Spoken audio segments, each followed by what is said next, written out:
Okay, this afternoon we have Howard Alexander of the Carolina Sailing Club, longtime member, and we're going to ask him to share his story with us, his sailing story.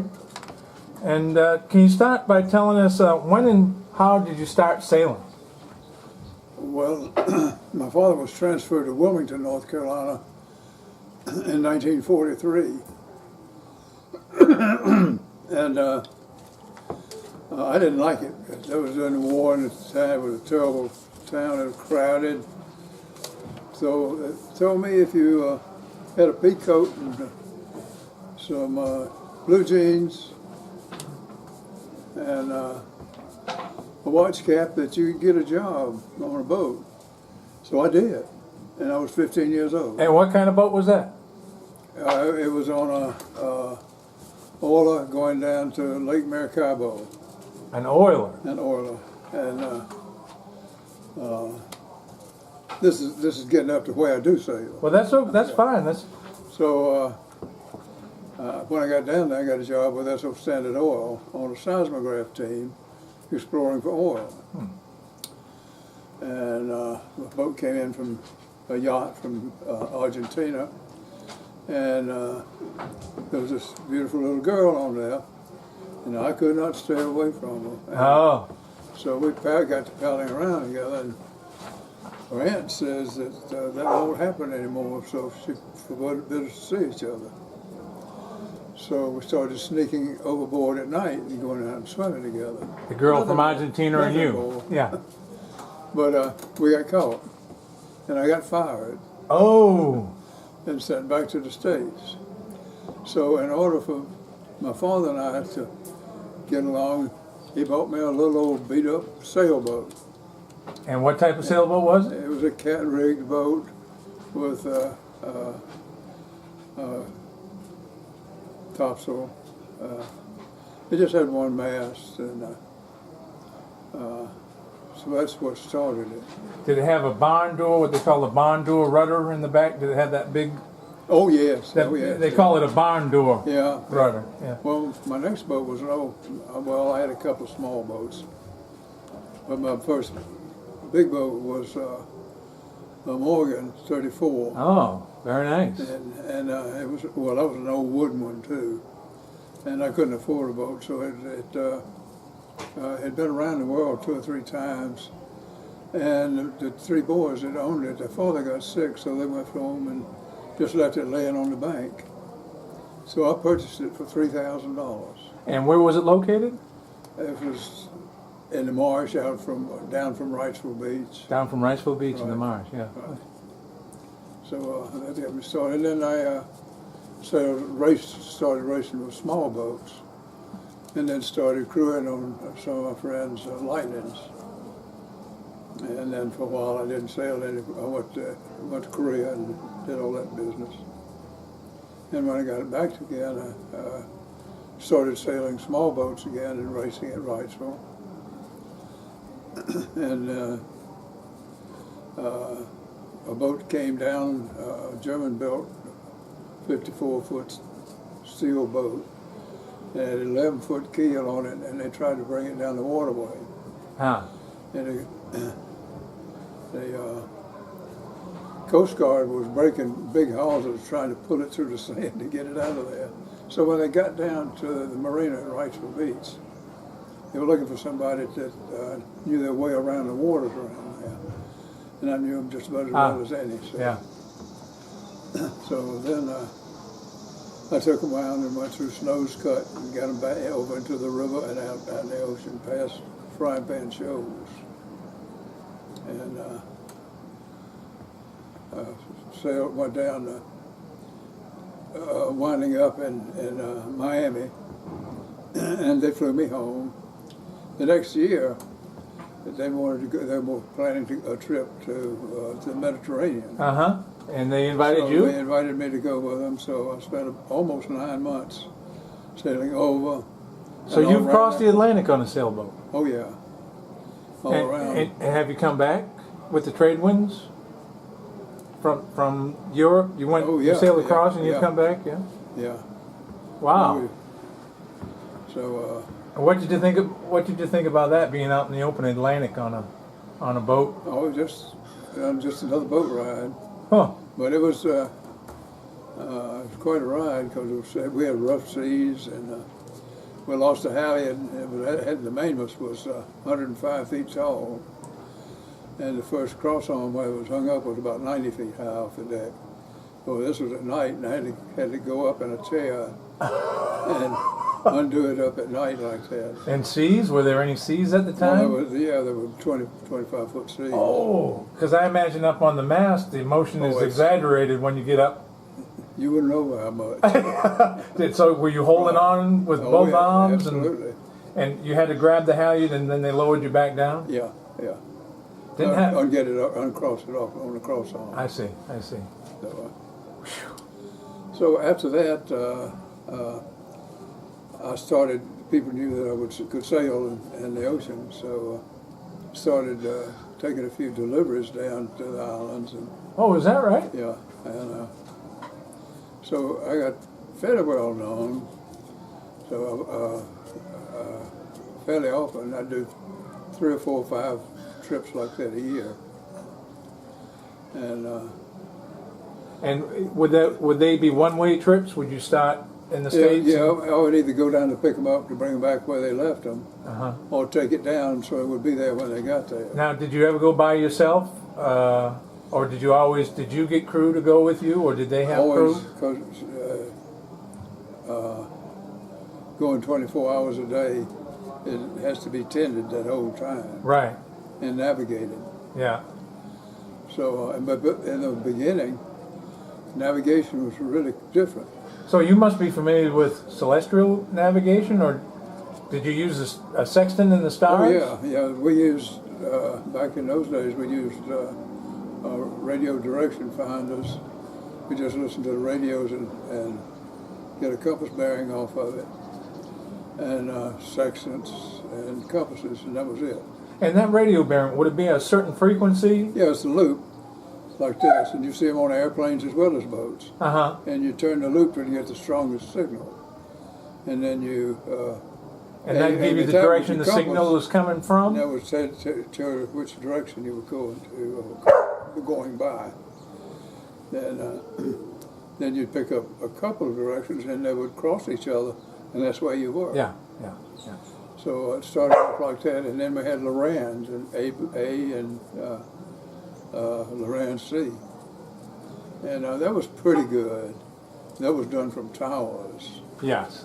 Then we got the real thing, the GPS. Yeah. And that made it simple. Yeah. And I've done several trips with GPS. But you must have felt good that you could do a trip without GPS if you had to. I mean, oh, yes. You had those skills. I don't know. I couldn't do it without a GPS. I wouldn't have the first. That made it simple. Yeah, I wouldn't have the first clue. So I'd bring a couple of GPS with me in case one broke, I think. So, I've done 56 deliveries. 56 deliveries. And, wow, I didn't realize that. That's a lot of work. well, there are a lot of people doing it.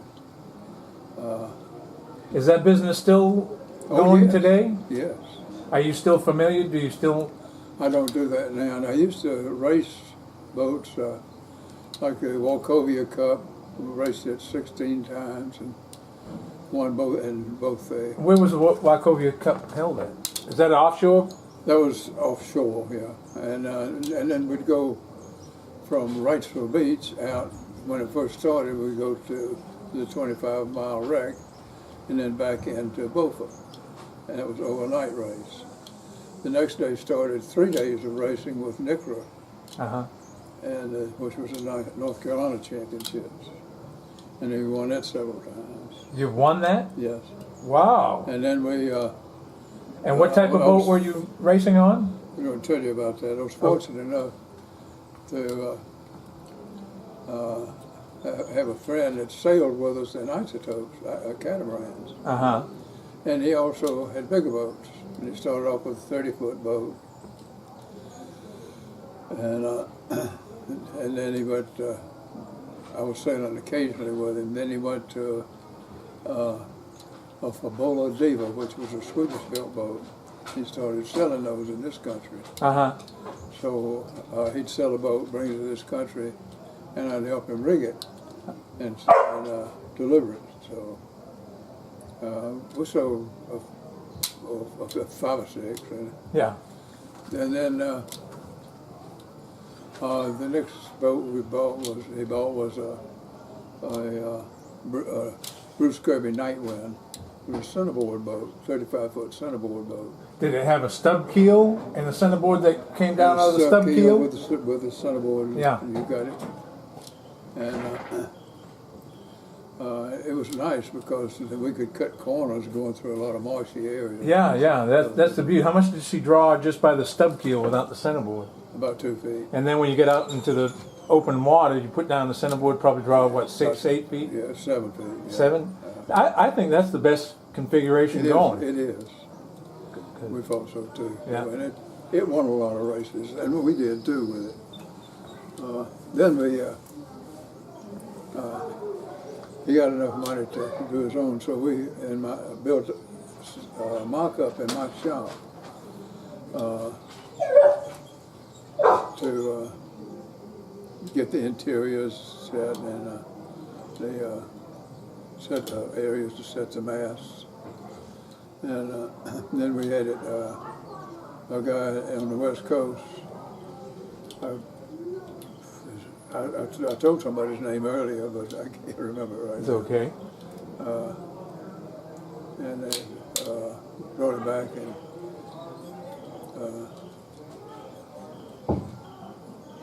the name was written. It was a dark blue boat in a teal color with the name Pamlico. Pamlico? Spelled in the waterline. Yeah. There were a lot of boats. It was a really good boat.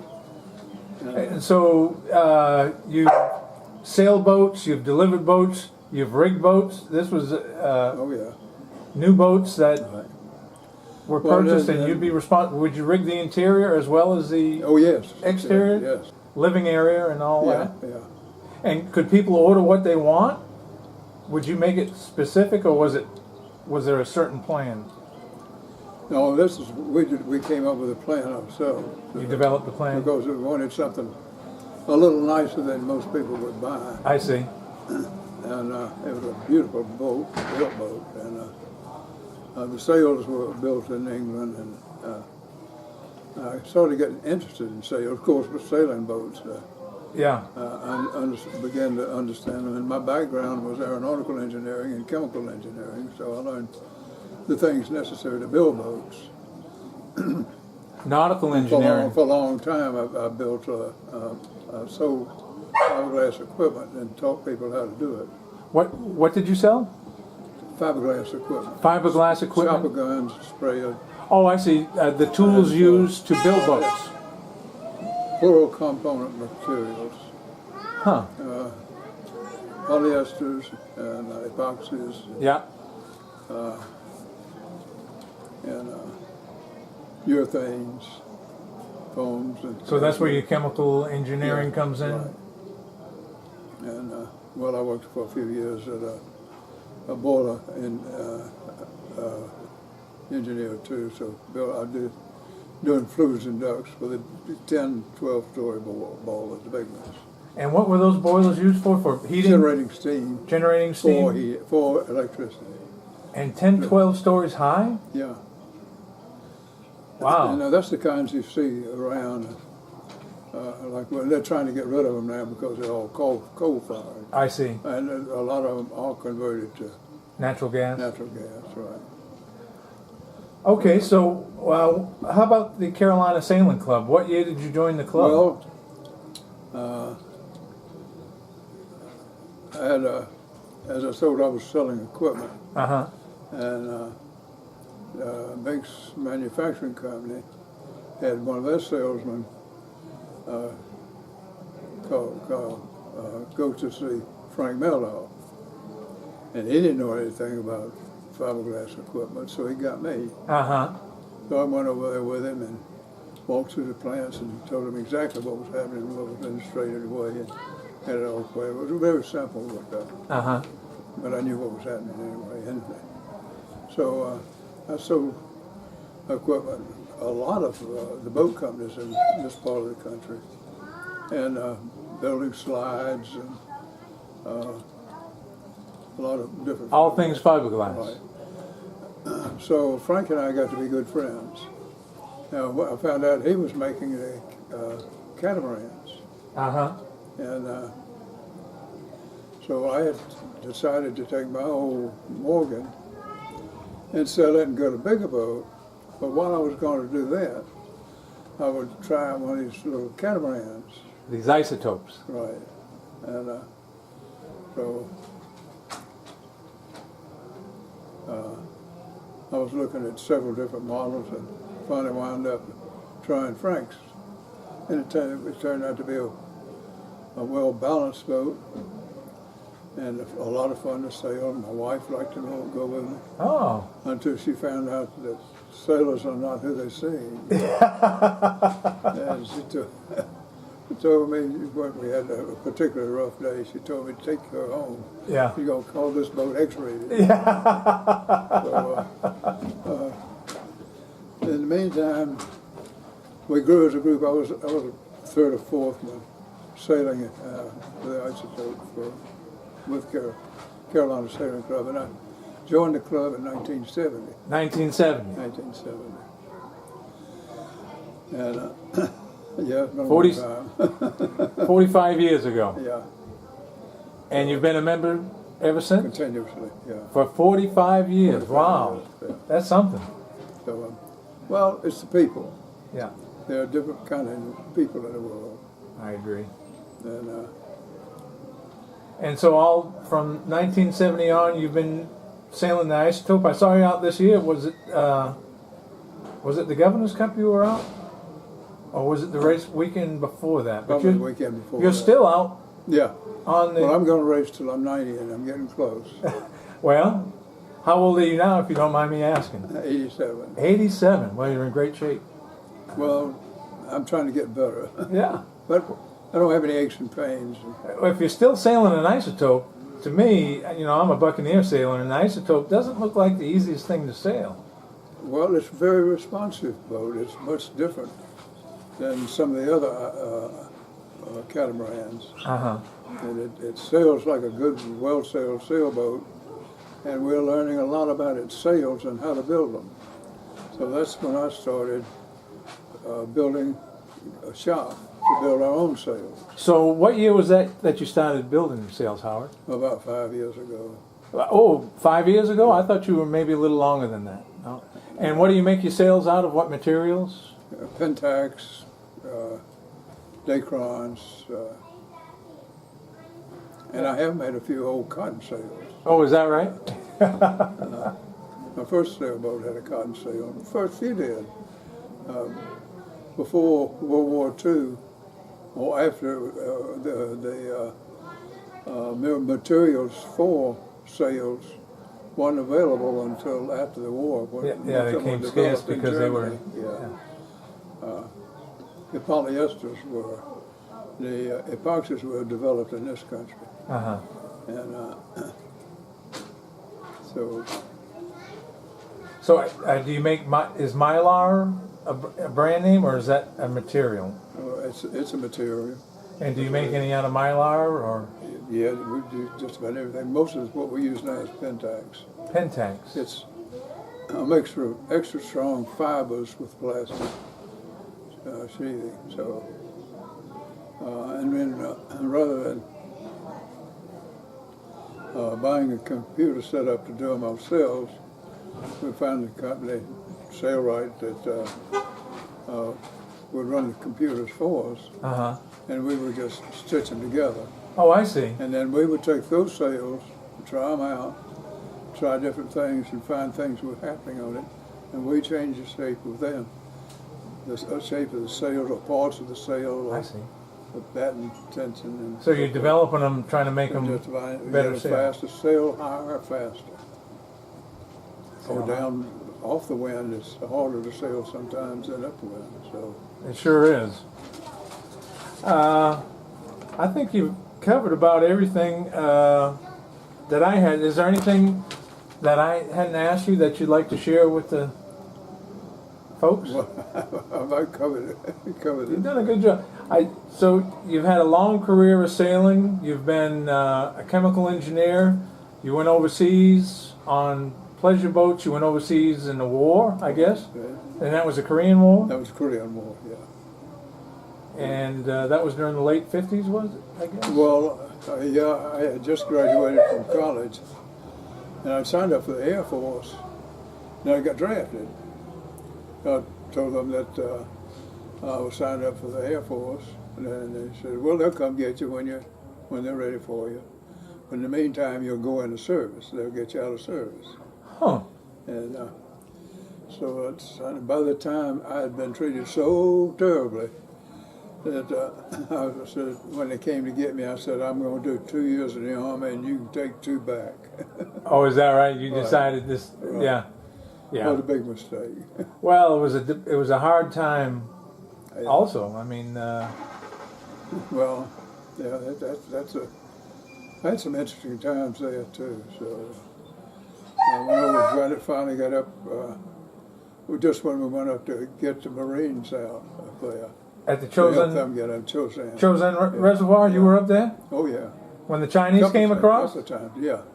Well, that was Just hor- after they came across. that was yeah. bad. That was very bad. Yeah. Well, you exist with what you get. Yeah. So, and we went through that in Ham Hong and Hongnam, Wanchan, Yeah. all of that through that area, and came back out. And I was on as an engineer, combat engineer, and building bridges and things like that.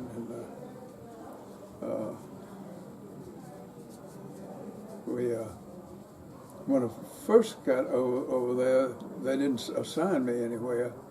They just have a job and it needed. And sent you out on the job. And so they put me out. So first time I went out, we're going to clear a minefield. And truck pulled up in the area. The guys on one side jumped out on it, and the driver and I jumped out on this side. The guy hit a mine on that side and killed everybody on that side. Oh. So I went back, and they put me at the repo depot again, and they got him another job. The 12th Princess Pat's was building a big ford across the river for tanks. And they started walking mortars down across us, and one of them hit a guy about 20 feet from me and blew him all over me. That was a mess. And there was another incident too like that, but we got back and they said, we're going to find you something to do, something else to do. The people around you get hurt. So Well, it's I was qualified to do most anything, so they sent me to radio school. ah. And then I became a team chief in division, team out of divisions. And I was always stationed with somebody else. The whole time I was with my division, I was only there a few days, so for 2 years, almost 2 years.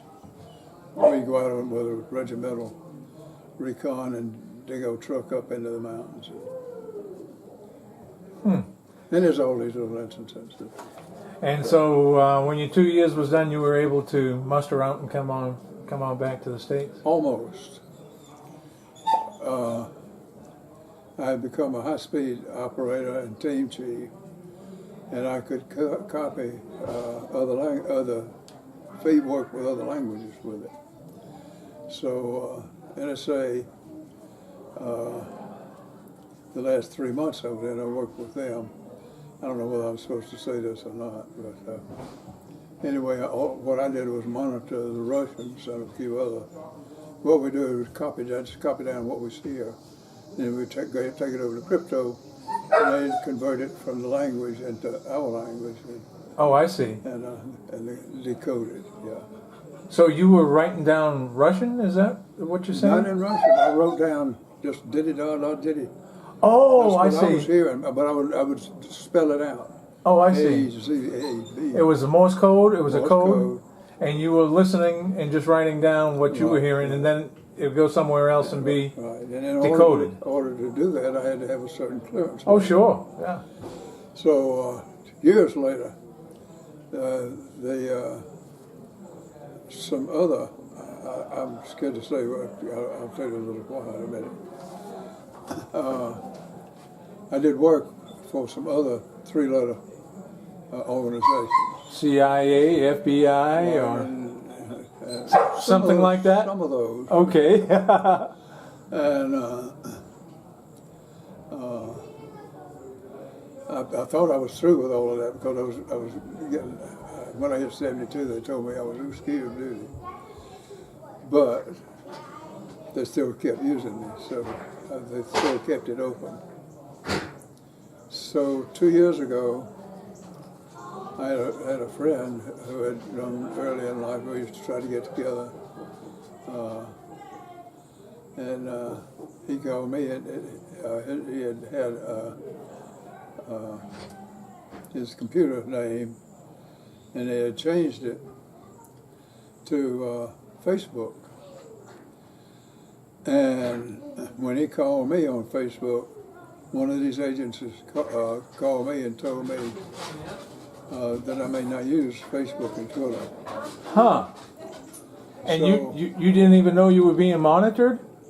No, but you didn't know you were being monitored? No. Did you? Were you surprised when they called you up and said, "Hey, you can't use Yes, this I Facebook"? was. You can't use Facebook. That's right. Well, how'd you know I was using Facebook and Twitter? So they're keeping tabs on you. Well, everybody. Yeah. Well, they got 3 or 4 large organizations that do nothing but copy and file all the conversations. Yeah. But anyway, that's what happened was I didn't know how to answer my friend back, so I said I can't answer on Facebook, but I answered in doing so. I answered in Facebook, and they cleaned my computer off, which is the reason I don't have a computer right now. They've cleared me now, but I Wow. just haven't gotten one back yet. So you never know. I guess not. That must have been shocking from that. I mean, that was a long time ago. Well, it's the story of my life. I've had full of a lot of little stories. Yeah, well, that's good. And thank you for sharing your stories. And you're quite welcome. I enjoy telling it.